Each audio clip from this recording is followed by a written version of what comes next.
أعوذ بالله من الشيطان الرجيم. بسم الله الرحمن الرحيم.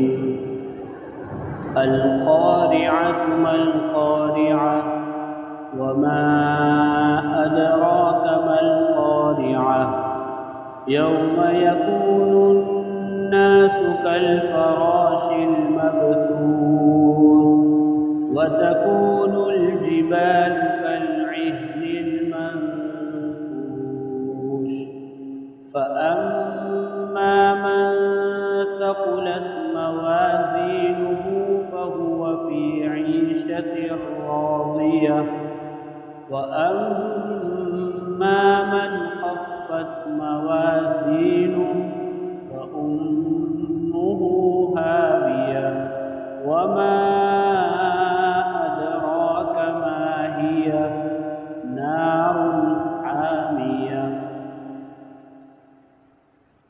شروع کرتا ہوں اللہ کے نام سے جو بڑا مہربان نہایت ہی رحم والا ہے.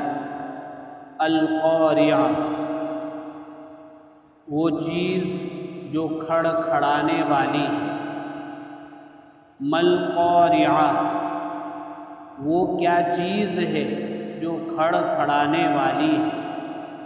وما ادراک مل قارعہ اور آپ کو کچھ معلوم ہے وہ کھڑ کھڑانے والی چیز کیسی ہے کیا ہے. یوم یکون الناس جس دن لوگ بکھرے ہوئے پروانوں کی طرح ہو جائیں گے.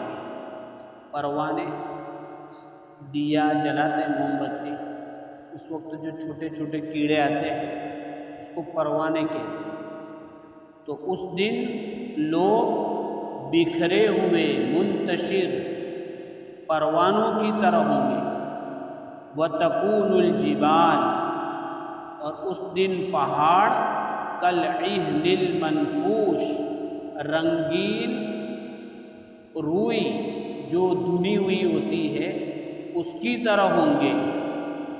فَأَمَّا مَنْ ثَقُلَتْ مَوَازِينُهُ لہذا جس شخص کے اعمال کا ترازو بھاری ہوگا وزنی ہوگا فَهُوَ فِي عِيشَةٍ رَاضِيَةٍ تو ایسا آدمی پسندیدہ اور اپنی چوائس کے مطابق جو زندگی ہوتی ہے اس میں ہوگا. وَأَمَّا مَنْ خَفَّتْ مَوَازِينُهُ اور جس کا وزن کا ترازو ہلکا ہوگا فَأُمُّهُ هَاوِيَةٌ تو اس کا ٹھکانہ ہاویہ ہے. وَمَا أَدْرَاكَ مَا هِيَ اور آپ کو کچھ معلوم ہے کہ وہ ہاویہ کیا ہے. نار حامیہ تو اللہ نے خود جواب دیا کہ وہ دہکتی ہوئی آگ ہے. اللہ ہماری حفاظت فرمائے. یہ سورہ قارعہ ہے. قرآن میں جو ترتیب ہے اس میں 101 نمبر پر اور اترنے کی جو ترتیب ہے وہ 30 نمبر پر. 11 آیتیں ہیں، 1 رکوع ہے. اس سورت کا جو ہیڈنگ ہے، عنوان ہے، وہ یہ ہے کہ قیامت کے حالات کو بیان کیا جائے. کس کے حالات کو؟ قیامت کے حالات کا بیان. اور اس کو دوسرے الفاظ میں دوسرے لفظوں میں کہے تو ہم سب کے دماغ میں اور دل میں آخرت میں جو سزا اور بدلہ ملنے والا ہے اس کے عقیدے کو جمایا جا رہا ہے. جمانے کے لیے یہ سورت ہے. اس سورت میں کل 2 باتیں ہیں. ایک تو قیامت کا جو منظر ہوگا وہ کیا ہوگا، اور اس کے بعد اچھے برے اعمال کا جو ناپ تول ہوگا اس کا رزلٹ کیا ہوگا، اس کی شکل کیا ہوگی. یہ 2 باتیں بیان کی ہیں. اور اس کا جو اسلوب ہے، لینگویج جو اختیار کی گئی ہے وہ بہت ہی عجیب اور غریب ہے۔ اللہ نے فرمایا القاریہ، قرع کے معنی ہوتے ہیں، یہ جو دروازہ ہوتا ہے اس کو کھٹکھٹاتے ہیں، اس کو کہتے ہیں کھٹکھٹانا، کھڑکھڑانا۔ تو جب دروازہ کھٹکھٹکتا ہے تو اندر سوئے ہوئے بھی اٹھتے ہیں، کسی کام میں ہوتے ہیں وہ بھی جا کے دیکھتے ہیں کہ بھئی کون آیا، کس کو ضرورت ہے۔ تو کہا القاریہ، قیامت کے دن جو حالات ہوں گے اس کا یہ ایک نام دیا گیا کہ وہ کھڑکھڑانے والی چیز ہوگی۔ پھر اللہ پوچھ رہے ہیں کہ کھڑکھڑانے والی چیز کیا ہے؟ پھر پوچھا کہ تم کو کچھ عطا پتہ ہے کہ وہ کھڑکھڑانے والی چیز کیا ہے؟ اور پھر چونکہ اس کا جواب کسی کو معلوم نہیں ہوتا، اس لیے ایسی چیزوں کا جواب اللہ خود دیتے ہیں۔ تو اللہ تعالیٰ نے 2 آیتوں میں اس کا جواب دیا۔ دیکھو قرآن میں 2 طرح کے سوال آئے، ایک تو یہ وما ادراک، یہ جب سوال آتا ہے تو اللہ اس کا جواب دیتے ہیں، لیکن وما یدری کا آتا ہے اس کا جواب نہیں دیتے اللہ۔ تو یہ وما ادراک ہے کہ تمہیں کچھ معلوم ہے کہ وہ کھڑکھڑانے والی چیز کیا ہے؟ تو کہا کہ وہ کھڑکھڑانے والی چیز ایسی ہے کہ اس دن لوگ بکھرے ہوئے پروانوں کی طرح ہو جائیں گے۔ کیوں ایسا ہوگا؟ یہ جو حالات ہیں قیامت میں جب پہلی سور پھونکی جائے گی اس وقت کے ہیں۔ پہلی جب سور پھونکی جائے گی تو سارے لوگ گھبرا جائیں گے اور گھبرا کر مر جائیں گے، ادھر ادھر بے تحاشا بھاگیں گے۔ تو یہاں فراش جیسا میں نے کہا کہ پروانوں کو کہتے ہیں، اپنے گجراتی میں کیا بولتے ہیں؟ پتنگے۔ ہاں بالکل، ہاتھ میں آوے تو پتہ بھی دھول جیسا ہو جاتا۔ تو کہا کہ اس دن لوگوں کی حالت ایسی ہوگی کہ وہ پروانوں کی طرف بکھرے ہوئے ہوں گے۔ پروانے، 3 باتوں میں ہمیں پروانوں کے ساتھ جوائنٹ کیا ہے۔ پروانے جب آتے ہیں تو 1 2 نہیں آتے، کتنے آتے ہیں؟ بہت سارے لوگ ہوتے ہیں۔ تو کہا قیامت میں بھی بہت سارے لوگ ہوں گے، ایک ساتھ پوری دنیا کے سب لوگ جمع ہوں گے، اور سب بھیڑ ہو تو حالات کیسے ہوتے؟ پھر دوسری بات، یہ جب موم بتی کے پاس آتے ہیں تو کوئی پلاننگ کے ساتھ نہیں آتے، ایسے ہی اجالا دکھا تو آتے ہیں اور مر کے چلے جاتے ہیں۔ تو وہاں بھی بے چینی اور گھبراہٹ ہوگی انسانوں میں۔ اور تیسری بات پتنگوں میں اور پروانوں میں یہ ہوتی ہے کہ کمزور ہوتے ہیں، عاجز ہوتے ہیں، کسی کے ساتھ ڈیفینس نہیں کر سکتے، اٹیک بھی نہیں کر سکتے، ڈیفینس بھی نہیں کر سکتے، خود کا بچاؤ بھی نہیں کر سکتے، کسی کو نقصان بھی نہیں پہنچا سکتے۔ تو کہا اس دن انسانوں کی حالت بھی یہی ہوگی۔ تو بے چینی، ادھر ادھر گھبراہٹ، گرمی، ڈر، خوف، کمزوری، یہ ساری چیزیں جمع ہو جائیں گی سارے لوگوں میں۔ یوم یکون الناس کالفراش المبثوث، یعنی یہ دن آئے گا۔ القاریہ، ملقاریہ کس کو کہتے تھا کہ اسی دن کو کہتے ہیں۔ آج دنیا میں خالی ایک آواز آ جاتی ہے کہ بھئی وہاں حملہ ہو گیا، تو بیچارے بیمار تو بیمار، صحت مند بھی بیمار ہو جاتے ہیں، کسی کی بی پی اوپر، کسی کی نیچے، اپ ڈاؤن، اتنا سسٹم عجیب اور غریب ہو جاتا ہے۔ یہ تو کیسی حالت؟ سورہ حج کے اندر یا ایھا الناس اتقوا ربکم ان زلزلۃ الساعہ، قرآن نے اس کو زلزلہ کہا ہے۔ تھوڑا سا ہلکا 1 سیکنڈ ہلتا تو کتنی عمارتیں نیچے آ جاتی ہیں، تاکہ وہ زلزلے سے بھی خطرناک، لوگ اس کو زلزلہ سمجھیں گے، زلزلہ نہیں ہوگا۔ وہ دودھ پلاتی ماں بچے کو پھینک دے گی، حاملہ عورت بچے کو پھینک دے گی، کوئی کسی کو پوچھنے کو تیار نہیں ہوگا۔ ایسا دن آنے والا ہے، سب کے سامنے آنا ہے، ہم سب کے سامنے اس کے لیے جانا ہے۔ پھر دوسری کیفیت اس کی وَتَكُونُ الْجِبَالُ، دنیا میں بہت ساری مخلوقات ہیں، اس میں پہاڑ جو ہے نا بہت پرانی مخلوق ہے اور بہت مضبوط مخلوق ہے، تو اللہ تعالیٰ اس کی حالت بیان کر رہے ہیں کہ انسان جو ہے اشرف المخلوقات، اس کی حالت تو پروانوں کی ہوگی، لیکن قیامت میں سب سے مضبوط مخلوق جو ہے اور سب سے پرانی مخلوق ہے، اس کی حالت کیا ہوگی؟ تو کہہ رہے کالعہن المنفوش، روئی۔ پہلے تو سب لوگ کپاس لاتے ہیں دکان میں، پھر یہاں سے گاڑی بھر کے جاتا ہے وہاں میں، پھر وہ لوگ اس میں سے وہ نکالتے ہیں، پھر اس کو دھوتے، اس کے بعد جاتا ہے منصوری کے وہاں، اور منصوری گدے میں ڈال کے سپاٹے لگاتا، پھر آتا ہے ہمارے پلنگ پر۔ تو وہ جو منصوری کے مشین میں جا کے جو ایک دم باریک ہو جاتا ہے، اس کو الگ الگ بھی کر سکتے ہیں، اس کو کہتے دھنی ہوئی روئی۔ تو کہا پہاڑ کی یہ حالت ہو جائے گی۔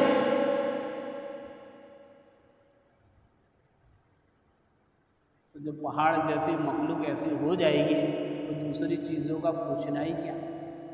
اب ان سب چیزوں کو سن کے بھی مجھے اور آپ کو کچھ ہوتا، بولو لاک لگا دیا ہم نے،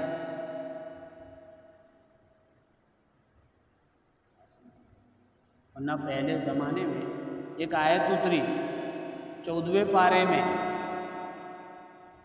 لہا سبعۃ ابواب لکل باب منہم جزء مقسوم، کہ جہنم کے 7 دروازے ہیں اور ہر دروازے کے لیے فکس عدد ہے کہ اتنے لوگوں کو جانا ہے۔ تو ایک صحابی نے اس آیت سنی تو 3 دن جنگل میں چلے گئے کہ میرا کیا ہوگا۔ پھر اس کو حضور صلی اللہ علیہ وسلم نے بلایا کہ بھائی تمہارے بارے میں نہیں ہے، اور میں اور آپ آیت یہ سنتے کیا سمجھتے ساری کافروں کے لیے۔ اللہ ہماری حفاظت فرمائے۔ تو کہا پہاڑ، قرآن میں پہاڑ کا تذکرہ 33 مرتبہ آیا ہے، اور یہ جو قیامت کے احوال ہے اس میں سٹیپ بائی سٹیپ 5 احوال ہیں پہاڑوں کے۔ پہلے پہاڑوں کے ساتھ کیا ہوگا، پھر کیا ہوگا، پھر کیا ہوگا۔ چنانچہ سب سے پہلے پہاڑوں کو زلزلہ دیا جائے گا۔ سارے پہاڑ، دنیا کے جتنے بھی پہاڑ ہیں ان سب کو زلزلہ دیا جائے گا، یعنی ہلا دیا جائے گا پہلے۔ اس کا تذکرہ قرآن میں ہے، اذا دکت الارض دکا اور اذا زلزلت الارض زلزالہ۔ یہ پہلا سٹیپ ہے پہاڑوں کے بارے میں۔ دوسرا مرحلہ یہ ہے کہ پہاڑ جب ہلیں گے تو ٹکڑے ہوں گے، بڑی بڑی چٹانیں الگ ہوگی۔ تو اب جو بڑی بڑی چٹانیں ہیں ان کو کیسا کر دیا جائے گا؟ روئی کی طرح، یعنی پہاڑ جو چٹانیں تھی وہ روئی کی طرح ہوگی، وہ نیچے سے اوپر جائے گی، اور آسمان جو ہوگا وہ تانبے کی طرف پگھل کر وہ نیچے آئے گا، دونوں آپس میں ملیں گے راستے میں۔ اس کو قرآن نے بیان فرمایا ایک تو اس جگہ پر وَتَكُونُ الْجِبَالُ كَالْعِهْنِ الْمَنْفُوشِ، اور دوسری جگہ فرمایا يَوْمَ تَكُونُ السَّمَاءُ كَالْمُهْلِ وَتَكُونُ الْجِبَالُ كَالْعِهْنِ۔ یہ دوسرا سٹیپ ہے۔ پہلے پہاڑوں کو ہلا کر بڑی بڑی چٹان الگ کی، اب ان چٹانوں کو پیس دیا گیا، ریزہ ریزہ اوپر جا رہے۔ تیسرا مرحلہ یہ ہے کہ یہ جو روئی کی طرف اڑیں گے تو ایک ساتھ نہیں ہوں گے۔ تیسرا مرحلہ یہ ہے کہ وہ ریزہ ریزہ ہو جائیں گے۔ اس کو قرآن نے فرمایا وَبُسَّتِ الْجِبَالُ بَسًّا فَكَانَتْ هَبَاءً مَنْثُورًا، کہ بالکل باریک ہو جائے گا۔ اور چوتھا مرحلہ یہ ہے کہ ریزہ ریزہ بھی ایک جگہ نہیں ہوگا، پھیلا دیا جائے گا۔ اس کو قرآن نے فرمایا فَقُلْ يَنْسِفُهَا رَبِّي نَسْفًا، کہ میرا رب پہاڑوں کو بالکل پھیلا دے گا، یعنی بالکل مٹی ہو جائے گا۔ اور پانچواں مرحلہ یہ کہ یہ جو ریزے ریزے ہیں یہ پھیل جائیں گے اور ہوا میں اڑیں گے، تو ایسا لگے گا کہ بادل ہے، حالانکہ حرکت کریں گے لیکن دیکھنے والوں کو ایسا لگے گا کہ بادل جم گیا ہے۔ اس کو قرآن نے بیان کیا تَرَى الْجِبَالَ تَحْسَبُهَا جَامِدَةً وَهِيَ تَمُرُّ مَرَّ السَّحَابِ۔ تو قرآن کی مختلف آیتوں میں پہاڑ جیسی مضبوط مخلوق کو، حالانکہ اللہ نے اس کو کیوں بنایا معلوم ہے؟ قرآن نے لکھا ہے کہ چونکہ پانی پر زمین ہے اور پانی میں حرکت ہوتی ہے تو زمین بھی حرکت کرتی، تو اس پر پہاڑوں کی کیل ٹھوک دی تاکہ زمین ہلے نہ۔ تو زمین کو قابو میں کرنے کے لیے اسباب کے درجے میں اللہ نے جن بڑی بڑی مخلوق یعنی پہاڑوں کو رکھا، اس کی یہ حالت ہوگی، جس سے اندازہ لگاوے ہم کہ قیامت کی ہولناکی کیسی ہوگی۔ اور اللہ نے یہ آخری پاروں میں اکثر یہی مضمون بیان کیا ہے، اور یہی صورتیں نمازوں میں پڑھنا سنت ہے، اور ہم اس کی تفسیر بھی اسی لیے کر رہے ہیں تاکہ روزانہ ان صورتوں کو سن کر ہمیں اپنے آخرت یاد آئے۔ اور سوچو، ہر بچہ حافظ نہیں بنتا، ہر بچہ عالم نہیں بنتا، لیکن 29-30 ہر بچہ پڑھتا ہے، اور یہ صورتیں تقریباً ہر بچوں کو یاد ہوتی ہے۔ اگر اس کے معانی اور مفہوم بچوں کو چھوٹے پن سے ہی ہو تو ان کا آخرت کا عقیدہ کیسا مضبوط ہو، پھر کبھی مرتد نہیں ہوں گے، چونکہ ان کو آخرت میں اللہ کے سامنے کھڑے ہونے کا احساس ہو۔ تو یہ تو ایک بات ہوئی آخرت کی کہ حالات کیسے ہوں۔ اب اس کے بعد اعمال، چونکہ قیامت کیوں رکھی ہے؟ حساب کتاب کے لیے۔ دنیا میں کچھ اعمال کا کچھ بدلہ اور جھلک دکھائی جاتی ہے، پوری دنیا میں نہیں ہو سکتی۔ تو کہا فَأَمَّا مَنْ ثَقُلَتْ مَوَازِينُهُ، کہ جس کے اعمال کا ترازو بھاری ہوگا وہ آرام کی جنت میں ہوگا، مزے کی جنت میں ہوگا، من چاہی جنت میں ہوگا۔ کیسی؟ اپنی چوائس کا سب کچھ ہوگا، یعنی گویا اس کے اشاروں سے چلے گا وہاں سے سسٹم۔ قرآن کہتا ہے لَهُمْ فِيهَا مَا تَشْتَهِيهِ الْأَنفُسُ وَتَلَذُّ الْأَعْيُنُ، آنکھوں کو جو چیزیں دیکھنے میں مزہ آتا ہے وہ ملے گی، اور دل میں جو خواہشات ہوتی ہے وہ ملے گی۔ اور کچھ چاہیے؟ اور کیا چاہیے؟ اتنا ہی چاہیے؟ آدمی پکنک میں کیوں جاتا ہے؟ انہی دو چیزوں کے لیے جاتا ہے۔ دل کی خواہش ہے، آنکھوں کو اچھی چیزیں دیکھنی ہے، اس لیے جاتا ہے۔ تو کہا اللہ پورا دے دے گے جنت میں، لیکن کس کو؟ جس کا نام اعمال۔ اب یہاں نام اعمال میں کیا ہے معلوم؟ گینا نہیں جائے گا، تولا جائے گا۔ عشاء کی کتنے رکعت پڑھی تھا؟ 17۔ اگر گنی نہیں جائے گی، تولی جائے گی۔ گننے اور تولنے میں فرق ہے، یعنی اللہ کے وہاں کوانٹیٹی نہیں کوالٹی چاہیے۔ جیسے ہم لوگ کیا کہتے ہیں؟ تھوڑو کھاؤ سرس کھاؤ، ہے کیا نہیں؟ ایسے ہی بولتے ہیں، ادھر شیروا ڈالے تو ادھر پہنچ جاؤ، ایسا نہیں تھوڑا کھانے کا۔ ایک مرتبہ جماعت میں گئے تو ایک ساتھی نے اچھا کھانا پکایا، تھوڑا تام خرچ زیادہ آیا، تو کسی نے اس کو ڈانٹا تھا کہ کوئی بات نہیں، دوسری مرتبہ میری باری آئے گی۔ تو اس نے دوسری مرتبہ دال بنائی۔ کیسی دال؟ میں ادھر ڈالوں تو یہ بھی کھا لے گا۔ طواف دال، طواف دال، طواف فرائی نہیں، طواف دال، ادھر ڈالو تو وہ بھی کھا لے، وہ ڈالے تو میں بھی کھا لے۔ بہرحال جنت میں کیا ہوگا؟ جو خواہش ہوگی وہ تو اعمال تولے جائیں گے، اور وزن کس کا ہوگا؟ اخلاص۔ جتنا اخلاص ہوگا اللہ کے لیے ہوگا اس کا اعتبار ہوگا۔ اس لیے ہم سب کو کوشش یہ کرنی ہے۔ ابھی مغرب میں سبق ہو رہا تھا قربانی کے بارے میں، تو اس میں حضور صلی اللہ علیہ وسلم نے قربانی کے وقت جو دعا پڑھی اس میں ایک لفظ آیا اللہم منک ولک، تو اس کا ترجمہ وہاں جو بھی ہے مصنفین شارحین انہوں نے یہ کیا کہ اللہ تو نے دیا ہے اس لیے کر رہے اور تجھے راضی کرنے کے لیے کر رہے، یہی اخلاص ہے اور یہی بندگی ہے۔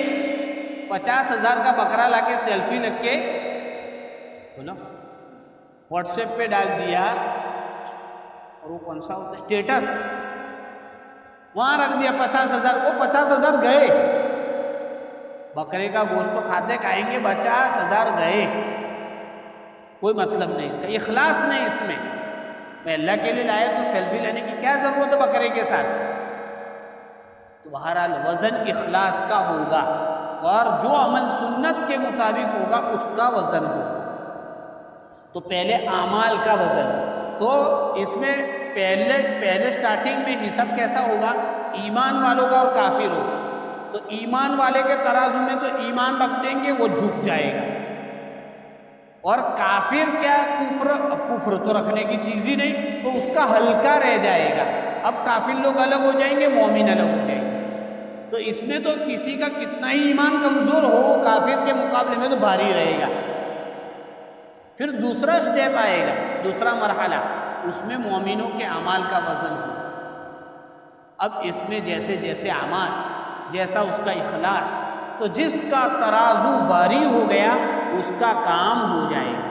تو دنیا میں کیا تولا جاتا ہے؟ مال اور اسباب تولے جاتے ہیں، آخرت میں کیا تولا جائے گا بھائی؟ اعمال۔ اس نے کس کی فکر کرنی ہے؟ اعمال کی۔ اس کے بعد فرمایا جس کا نام اعمال ہلکا ہوگا اس کا ٹھکانہ حاویہ ہے، اور حاویہ کیا ہے؟ تاکہ دہکتی ہوئی آگ ہے۔ اب آپ کہیں گے کہ اعمال کیسے تولے جائیں گے؟ اعمال تو نماز پڑھی، اس کا کوئی جسم تو ہے نہیں تو تولیں گے؟ اعمال کا جسم ہوتا ہے تو اس کو کیسے تولیں گے؟ اب تو کوئی بات ہی نہیں رہی۔ ڈاکٹر صاحب ہے، ٹیمپریچر کا جسم ہوتا ہے، اس کو تولا جاتا ہے۔ بی پی کا کوئی جسم ہوتا ہے، اس کو تولا جاتا ہے۔ بخار 102 103، تو یہ ساری چیزیں تولی جا رہی ہے، ایسے اعمال بھی اللہ تولے گا۔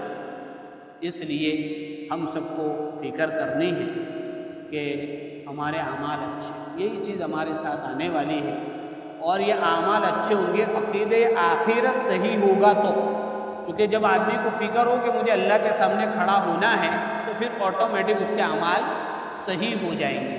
اللہ تعالیٰ ہمارے آخرت کے عقیدوں کے بھی صحیح فرماوے اور اعمال کو بھی ٹھیک فرماوے، اور ہم سب کا اور پوری امت کا ترازو میں جو وزن ہے اس کو اللہ بھاری کر دے وے، اور ہم سب کے لیے عیشت الراضیہ کا فیصلہ فرماوے۔ وآخر دعوانا ان الحمد للہ رب العالمین۔ سبحان اللہ وبحمدہ، سبحانک اللہم وبحمدک، ونشہد ان لا الہ الا انت نستغفرک ونتوب الیک۔ سبحان اللہ۔